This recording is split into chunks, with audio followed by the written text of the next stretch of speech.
Hello, good morning, good afternoon, good evening. Thank you and welcome. This is not live. I'm just recording this preview, tactical preview of the semi-final game between Nigeria Super Falcons and the Bayana of South Africa. Thank you guys for tuning in, but this is not a live section, so you'll be listening to it.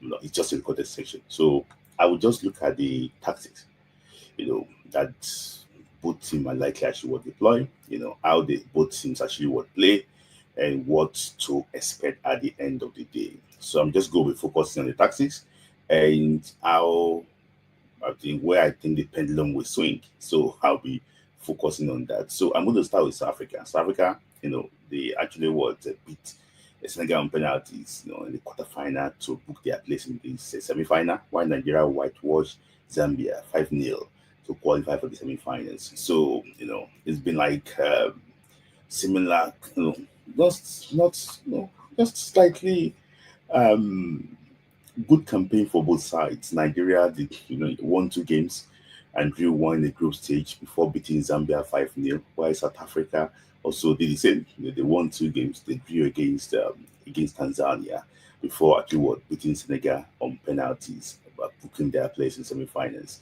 South Africa is actually the defending champion of this WAFCON. Like they throw Nigeria in 2022 to actually win our first crown. So this semi-final game, Nigeria played against Africa like 11 times, four wins apiece and three draws. So this one used to be one-sided game, during the WAFCON, but South Africa, really actually developed the and now a powerhouse in African football. So let me just go to the tactics and let me see just to explain where I think the pendulum will actually swing. So I'm going to explain to you how South Africa did play, their strengths and also their weaknesses. I'm going to talk about Nigeria too, how Nigeria will play and the strength, their weaknesses too. So let me start with South Africa. So this was the game against Ghana. So this is how South Africa defend. They press you highly, with the aim of winning the ball early.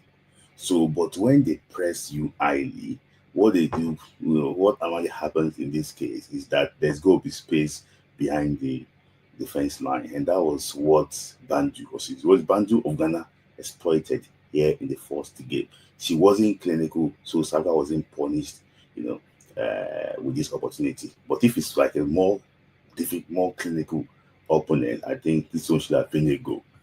And look at this other one too. You can see when they press I know I circled one player there. I wrote press on it. So they came out to press that Ghanaian midfielder. By pressing that Ghanaian midfielder again, they left like pocket of space, between the midfield and defense line. So the guy in black was the Ghana defender. He missed that opportunity. But if it's like another more clinical player too, I think South Africa will have been probably a goal down in this. Probably we consider one goal. I think it was like already 2-0 here. Consider one goal already. Through this situation. So I just think that they press highly, but sometimes when they get it wrong, they can actually be very vulnerable to situations like this. So so this was against Tanzania too. So I think Tanzania also watched what the Ghanaians did in the second half of the game. So they decided to press the South African defense line very high, and you can see clearly here that the three strikers from Tanzania, they were pressing, they weren't allowing South African defenders to actually have space on the ball. And you can see, I will show you on that clip again. So this was actually what they go. I'm going to go to the goal that you consider, but let me just show you this. You can see those three strikers from Tanzania. They are pressing the South African defenders there, and situations like this, they are only considered from it. So we're pressing them high. I think Tanzania played like 5-2-3. So the three forward lines were pressing the South African back lines. So they gave them so much problem. They couldn't play out from the back. And this they gave them problem throughout the game. So you can see again, you can see the three the three Tanzanian player again. You can see they don't care. They went up, they pressed the pressed African captain. They went after her. They got the ball. They attacked straight away. So that was actually what happened in that game. And look at the goal they actually what conceded. So it was just like a cross, and about four players ball watching. Nobody could challenge her. She was so tall, Tanzanian captain, very tall player, and she actually was scored from that header. And I think from that game, I think the South African captain, no, sorry, the South African goalkeeper, lost her place in the start lineup because they didn't expect her to concede, goals like that. So she lost her place in the starting lineup. So that was that. So one thing I observed too is that they are not strong aerially, and like you all know, like that is actually one of the strengths of the Nigerian side. So that was actually how they considered against Tanzania, and this happens to be the only goal considered in this tournament. It's true actually what crosses. So I've already actually explained that to you, how they actually they defend, they try to play from the back, but the issue is that teams also tend to press them. And when you press them actually and win ball early, they're going to be in trouble. So let me now go to this another game against Mali. You can see the Malian striker there. Nobody was actually challenging her. She wasn't accurate enough. That's why they didn't concede from this situation. So you can also see the one I always say is that when you win the ball early, in the midfield from South Africa, you can see that the ball in behind is a big problem for them. If you see the situation I showed you actually earlier when they played against Ghana, it's similar situation. Their defense are not really good on the turn, so the moment you beat them, you're in trouble, So I just think that someone like Rashid Ajibade will be licking her lips now, thinking that situation like this, if actually what comes our way, South Africa is going to be in trouble, And you all know that she likes to score against South Africa.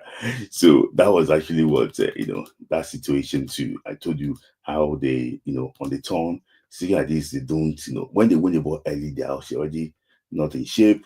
They actually they can actually be in trouble. So this is actually against Senegal and the very tough quarterfinal match. And you can see clearly here that under cross two, poorly defend, they didn't defend it properly. And I think that the organization on the back line not really good because I can see the defense, they're not on the same line there. There's one player keeping that girl I circled in the box, red, onside. So Senegal did not make this situation, but it's a situation of interest, which I think that if they continue to defend like this, team that are more clinical will exploit situation like this, and they will actually and they will score. So that's actually how they defend. They are not really good at the turn. They cannot play from the back if you press them highly. They also don't take care of crosses very well. Maybe due to their height or things like that, but I don't think they take care of crosses very well. So that's actually what their weakness is. The defense line too, what are their strengths there? They are very aggressive. They can, they mark you very well. And but the issue is that when you give them the ball to play, they don't know how to play from the back.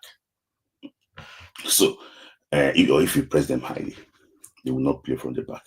So let's now move on to how they actually attack. I told you earlier, they press well, and because they press the ball up front, the ball in behind, they are very vulnerable to ball in behind. So you can see here, this was the very first minute against Ghana. 3 South African players went to press one Ghana player, and the girl could play through the press. They already out of space. So that was, they're already out of shape. So that's what they actually what they might do. It's a risky football, but I just think that for a less experienced team that are very nervous, South Africa we actually we whitewash them. So you can see clearly, since one thing that they are doing well is when for you to do, they can also get the ball in behind. In this tournament, I've not really seen strikers making this type of diagonal runs on a regular basis, but you see this one very well from the way South Africa actually would play. And when they are in the final third, they are very composed. That is what really separates them from most of most of the teams in this tournament. They are very composed. This was their second goal, just a true ball there. The striker went to the blind side of the two Ghanaian defenders, and he actually was caught. So, and you can see clearly here too, against Tanzania, Tanzania really sat back. So they couldn't break low block. They couldn't break them down, through low block. I think that they had to resort to crossing the ball. South Africa don't cross the ball. These teams, they don't cross the ball. They like to play, win the ball early, attack the team, be in between. They don't like to cross the ball. But in this case, because there's so many women in the box, they don't have any other option than for them to start crossing the ball. So this is how Tanzania actually were defended, similar to the way Algeria and Botswana defended against Nigeria. So, and when Tanzania were sitting too much deep, too deep, they had to start shooting, and in that situation start threatening the goalkeeper. So don't give them enough space, they can shoot the ball very well. So this was the goal. You can see what this was the goal that they scored. You can see this was the only cross they score in this tournament. They don't cross the ball. So out of all the goals they scored against Tanzania was when they crossed the ball. And because they had to have a different solution to Tanzania, because they couldn't play through Tanzania, they were blocking everything. So they had to start crossing the ball. And one of the shortest player on the pitch, the South African captain actually was Scott. Scott in this situation. So for me, I think it's just defensive mistake from Tanzania. They didn't defend that cross well. They had two South African players free in the box, and that's how South Africa actually scored. So you can see here, I told you how they press very aggressively. They press the Malian player there. Ramalepe, the South African winger now, she used to be a defender. She won that ball. No, she didn't want that ball. The goal got laid out to her, and she scored the situation against Mali. So there was a free kick, by their captain against Mali, and that was a very good goal. But with due respect, I don't think Chiamaka Adozie will concede, in situations like this. I don't think so. I think it was a mistake from the Malian goalkeeper. So, and so the third goal, I told you they like to play in between, and I think that was Motlalo, Linda Motlalo. I think she actually was scored that goal.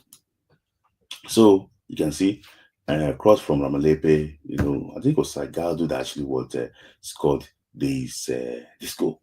So, and then that was the fourth goal against Mali. So very clinical. One thing I told you earlier, very composed around the area. They don't rush the ball. That actually was scored. So they scored 4 goals against Tanzania. So against Mali. So that was actually how they attack. I told you about their strength. Their strength made it exactly. They win the ball early, attack through the middle. Then when there is too deep in the middle, they can actually also cross the ball. That's what they actually normally do. So they will be on rampage for a team that cannot really play and from the back or are not comfortable on the ball. So this was actually what this part of their defense actually against Ghana, but so this was another. Okay, you can see this was against Senegal. Senegal, they had problems with Senegal about defending because long ball and everything.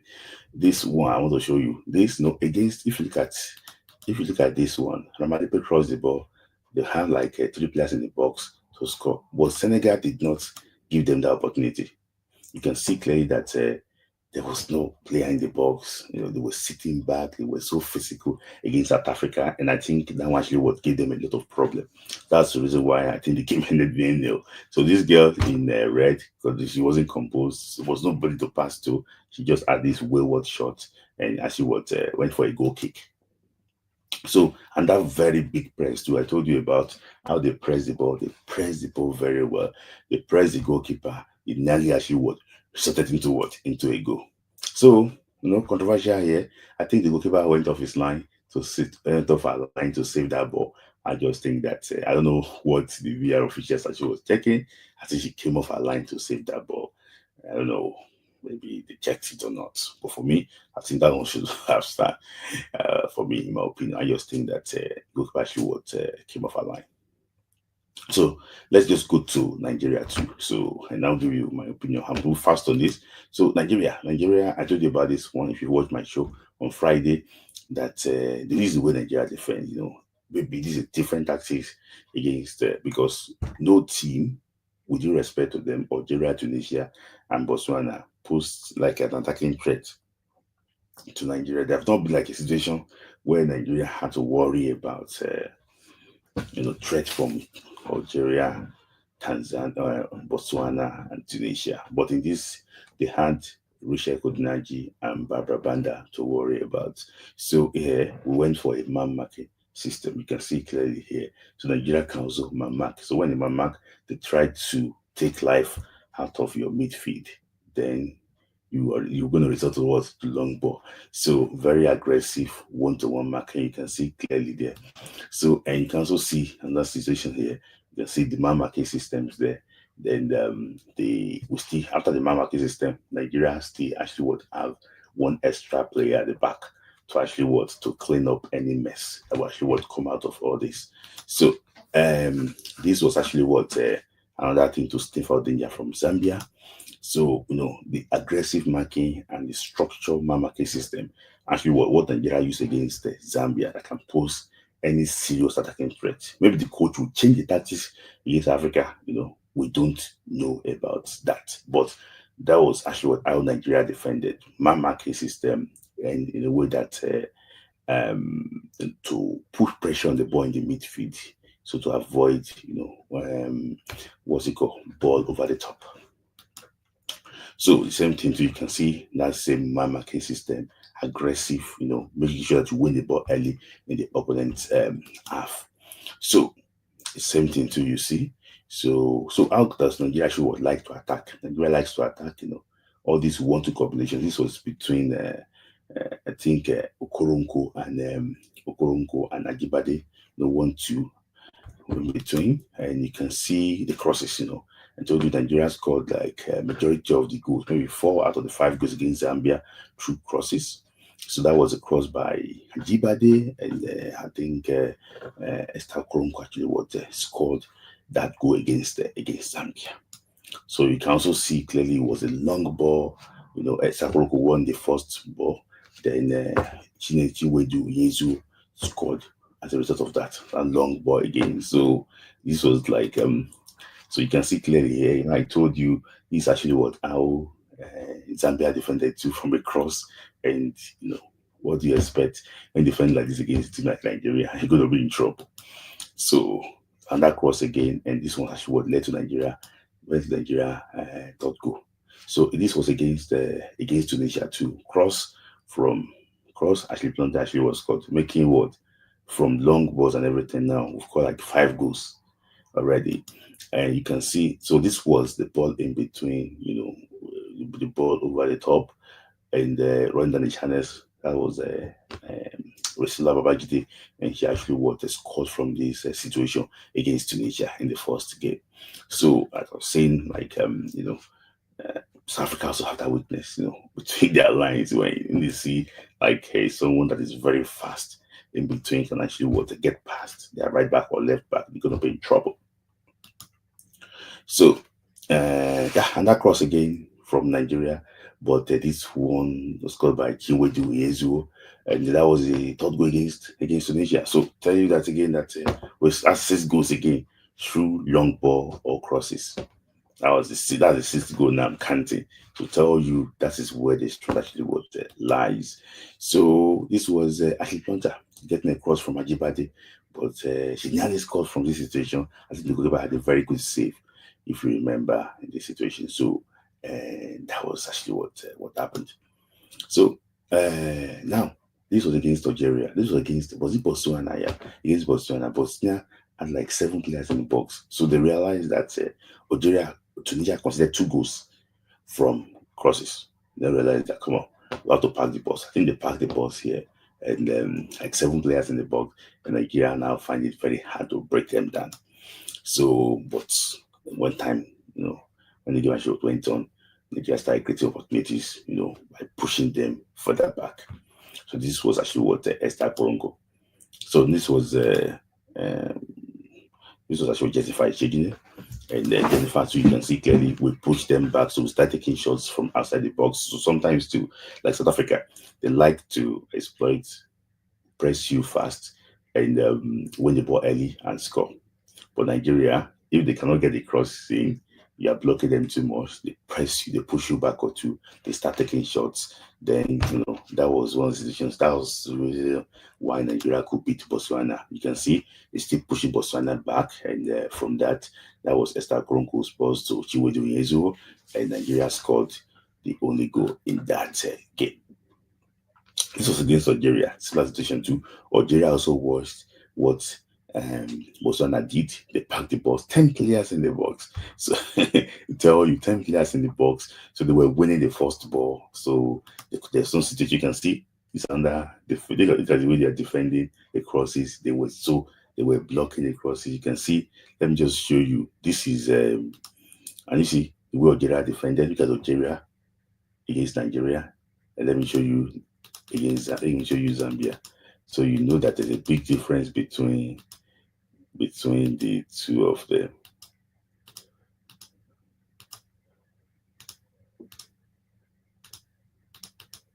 Just want to show you quickly.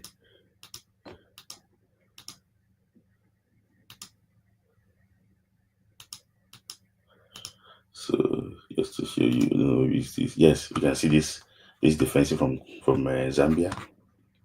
So there you look at the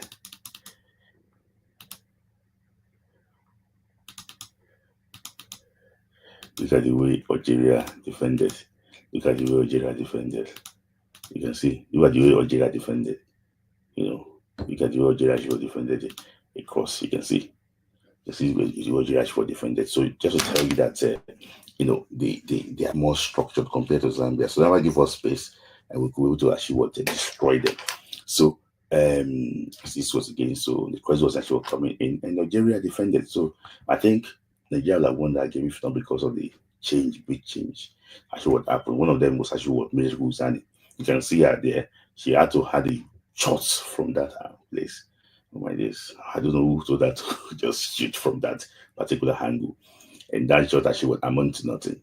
So you can see the way Algeria actually was defended against Nigeria. I had to tell you that they worked on the cross and everything. So how Nigeria likes to score, through crosses, long balls, but if that situation is not actually what happen, they can press you back and start taking shots from like different angle. So when you play low blocks, I think Jennifer Chegile, Esther Koronko, and Yusuf Babajide can be handful in that situation. So now, what do I think will happen? Well, I think that there's this popular adage: one man food is another man poison. South Africa doesn't like to defend crosses. Nigeria like to score with crosses. So there can be a situation in that place that South Africa will concede through the cross against Nigeria. And South Africa too like to press the ball very well. But I think that Osinachi Hanley, Tosin Dimeyi, Michel Alozie, and Ashley Plunter and do the Zambian press very well, in that game against Zambia because Barbara Banda and Richard Kutunaji with Chanda constantly pressing them, but they were able to play through that situation. So, I think that South Africa, Nigeria can undo what South Africa will bring. I see that. But can South Africa undo what Nigeria will bring?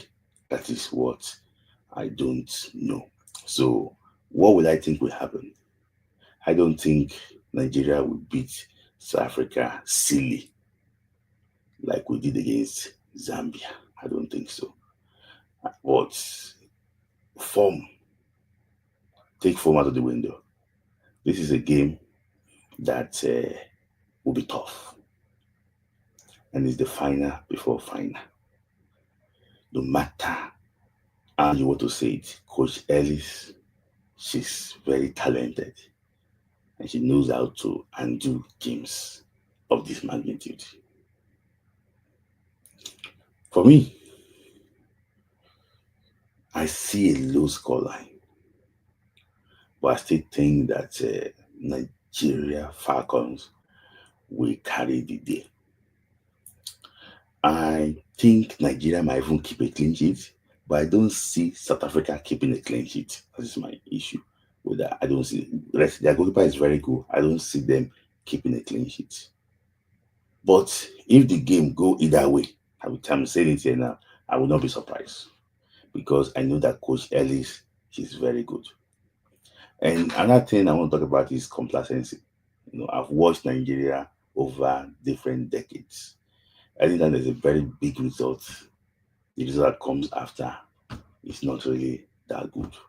I hope that the coach can work on their psyche and tell them that if you never win the AFCON, you still have to play South Africa. Because what really motivated Nigeria against Zambia was that Zambia talked too much, was too confident, and that was what inspired Nigeria to do well. But this South African team now, they are very humble. They just finished an extra time game against Senegal. They will travel to Casablanca again. There's a lot of things against them. And when you play a team that they already have their back to the wall like that, the team normally come out stronger. But still, I know it's not going to be a very easy game, but I think Nigeria will still win.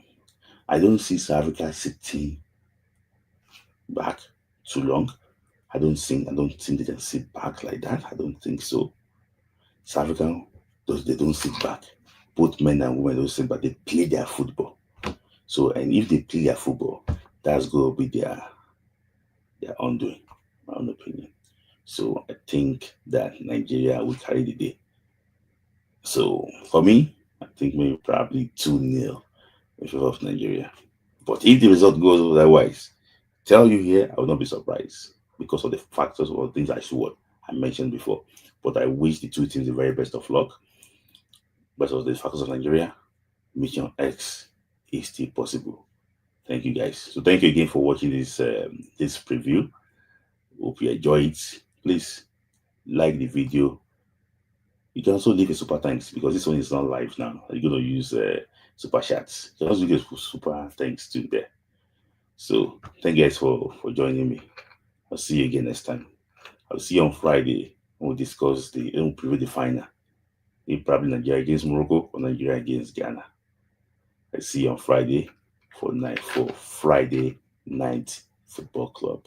I'll be your host. Bismillah. See you. Peace. So don't forget to join me on Friday for Friday Night Football Club. Peace.